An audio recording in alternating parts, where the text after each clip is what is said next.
eu comecei a militar, né? Eu comecei a discutir esse livro de uma forma indireta, né? Aliás, antes de começar a dizer, eu vou agradecer ao canal Pororoca, porque me levou às lágrimas quando botou o hino nacional na abertura desse programa. E por que me levou às lágrimas? Por uma questão muito simples, porque este hino foi usurpado por uma raça que não merecia estar nesse país, nunca mais nesse país. Uma raça que conviveu com a ditadura, que conviveu com as mortes e desaparecimentos dos nossos colegas, que até hoje não presta contas das atividades que fizeram naquele período, ou que fizeram também depois nos golpes de 2016 e 98, de 2018 a 2022. Então, resgatar esse hino, que foi um hino que eu me lembro de ter cantado muito esse hino, na década de 70, 79, 70, 80, nas greves do ABC, era um dos hinos que a gente cantava. A gente cantava, para não dizer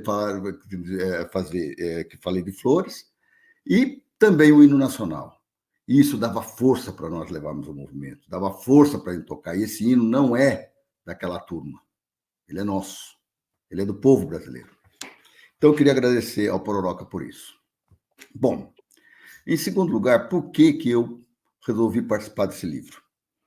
Quando esse livro foi concebida a ideia, eu já era da coordenação do Geração 68, sempre na luta, e o Calmon teve essa ideia naquele momento. Eu fiquei sabendo por orelhada, porque naquele momento eu estava participando de um processo eleitoral, eu era candidato a presidente do Conselho Federal de Engenharia e Agronomia.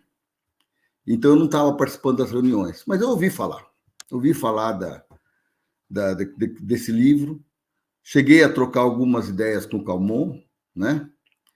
E ele vinha atender uma necessidade que eu tenho desde o dia que eu fui preso. Por que eu tenho essa necessidade? Porque desde aquela época, todos os anos, eu conto algumas histórias daquele período em algumas datas típicas. Tá?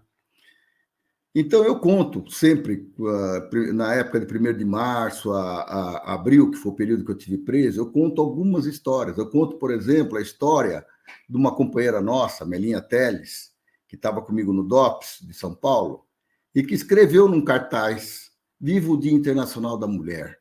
E isso foi motivo para ela ser agravada ainda, o julgamento dela, por mais uma lei de segurança nacional, porque disse Viva o Dia Internacional da Mulher, quando nem existia o Dia Internacional da Mulher, ainda dia 8.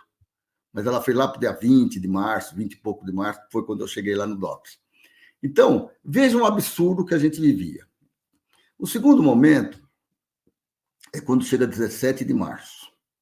17 de março, eu sempre conto a história de um rapaz que eu achava que era mais novo que eu, mas ele era pouco mais velho que eu, que entrou no DOI-CODE